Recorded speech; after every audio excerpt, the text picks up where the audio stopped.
Buenos días, tardes o noches. El día de hoy vamos a iniciar la materia de sistema de transporte con la unidad número 1 que se titula Generalidades y el tema 1.1 que es la introducción. Y para poder hablar de lo que es el sistema de transporte tenemos que empezar por definir qué es el transporte, que básicamente será el conjunto de procesos que tienen como finalidad el desplazamiento y comunicación. Para poder llevar a cabo dichos procesos se emplean diferentes modos de transporte, como pueden ser el automóvil, el camión, el avión, por mencionar algunos, que van a circular por los determinados medios, como son las carreteras, vías férreas o vías aéreas. Y definido esto, entonces entenderemos por sistema de transporte el conjunto de instalaciones fijas, como redes y terminales, entidades de flujo, o sea los vehículos, y un sistema de control que permite movilizar eficientemente personas y bienes para satisfacer necesidades humanas de movilidad. El sistema de transporte requiere de varios elementos que interactúen entre sí para la práctica del transporte y sus beneficios. Estos van a ser la infraestructura, que es la parte física de las condiciones que se requieren para dar aplicación al transporte, es decir, se necesitan de vías y carreteras para el transporte terrestre urbano, provincial, regional e internacional. Se necesitan aeropuertos y rutas aéreas para el transporte aéreo.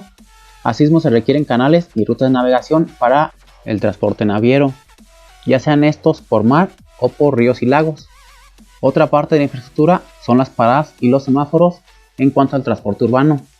En el transporte aéreo son las torres de control y el radar, y en las navales son los puertos y los radares. El siguiente elemento es el vehículo o móvil, que es el instrumento que permite el traslado de personas, cosas u objetos de un lugar a otro. El tercer elemento es el operador de transporte, que es la persona encargada de la conducción del vehículo móvil, en el cual se van a trasladar las personas, cosas u objetos. Y por último, como cuarto elemento, tendremos las normas o leyes, que es la parte principal del sistema de transporte y es la que dictamina la manera de trasladarse de un lugar a otro. Asimismo, es la que regula y norma la operación de todos los demandantes y ofertantes del servicio de transporte. En México, la encargada de normar este gremio es la Secretaría de Comunicaciones y Transportes, mediante el Instituto Mexicano de Transporte, que es el encargado de crear la normativa para todos los medios de transporte.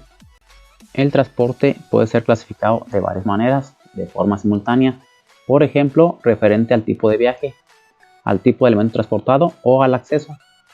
Por ejemplo, el transporte de pasajeros generalmente se clasifica en transporte público y transporte privado. La primera clasificación que vamos a mencionar es la de transporte de pasajeros y transporte de carga. El transporte de carga es la disciplina que estudia la mejor forma de llevar de un lugar a otro los bienes.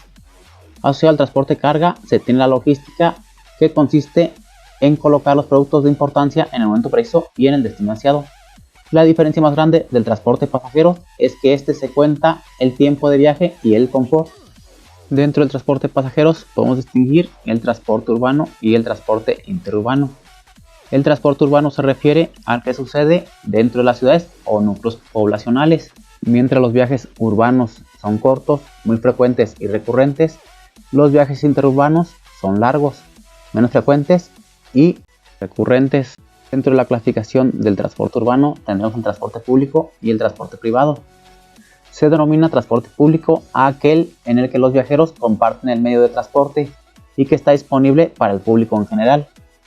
Dentro de este se incluyen diversos medios como autobuses, trolebuses, tranvías, trenes, ferrocarriles, suburbanos o ferries. En el transporte interregional también coexisten el transporte aéreo y el tren de alta velocidad. El transporte público se diferencia del transporte privado básicamente en que en el transporte privado el usuario puede seleccionar la ruta. En el transporte privado el usuario puede seleccionar la hora de partida, mientras que en el transporte público el usuario debe ceñirse a los horarios. En el transporte privado el usuario puede inferir en la rapidez del viaje, mientras que en el transporte público el tiempo de viaje está dado por las paradas, los horarios y la velocidad de operación. En el transporte público el usuario recibe un servicio a cambio de un pago, conocido técnicamente como tarifa, mientras que en el transporte privado el usuario opera su vehículo y se hace cargo de sus gastos. El más representativo de los modos de transporte privado es el automóvil. Sin embargo, la caminata y la bicicleta también están dentro de esta clasificación. El taxi, pese a ser un servicio de acceso abierto al público, es clasificado como transporte privado. Y por último tenemos el transporte escolar o transporte de estudiantes, que lleva a cabo viajes de niños y adolescentes desde los lugares de residencia hasta los colegios y viceversa.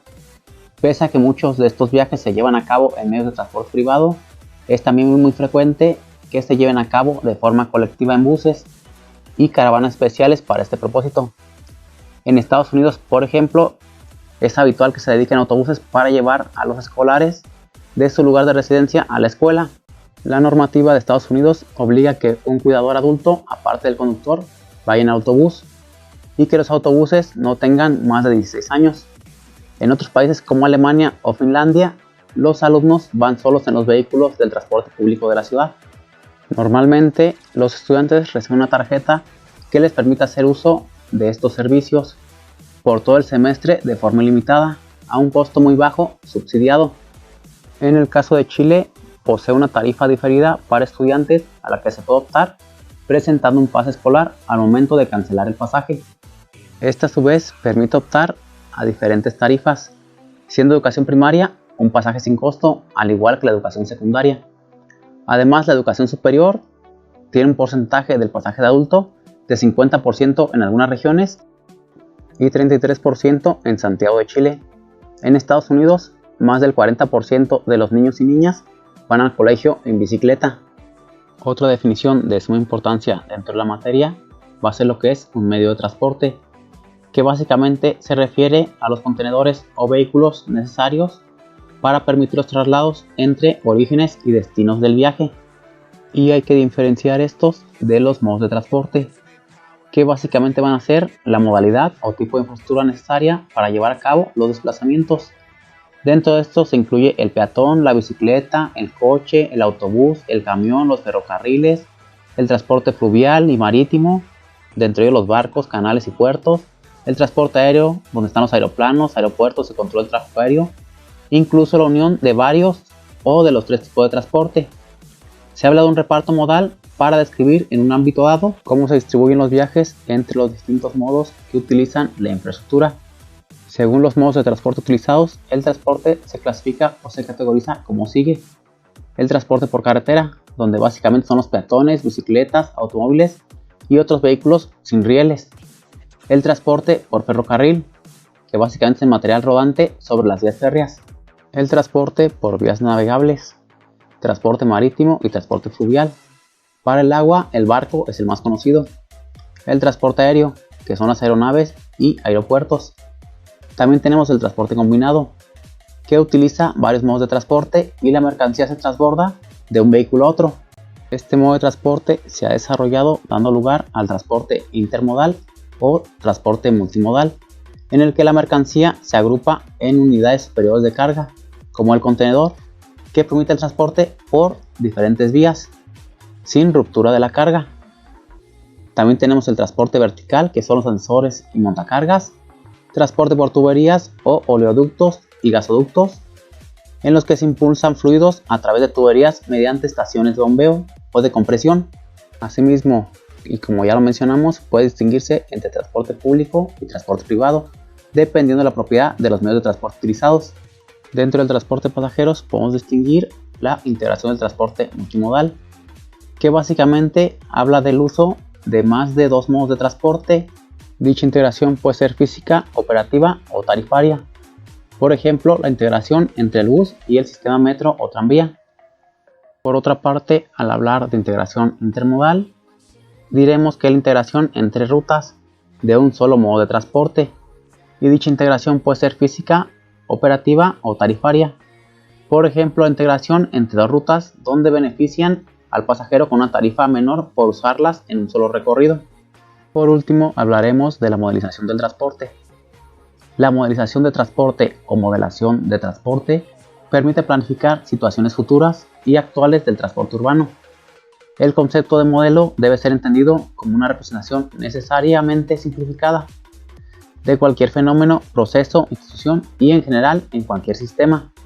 Es una herramienta de gran importancia para el planificador, pues permite simular escenarios de actuación y temporales diversos que ayudan a evaluar alternativas y realizar el diagnóstico de futuro.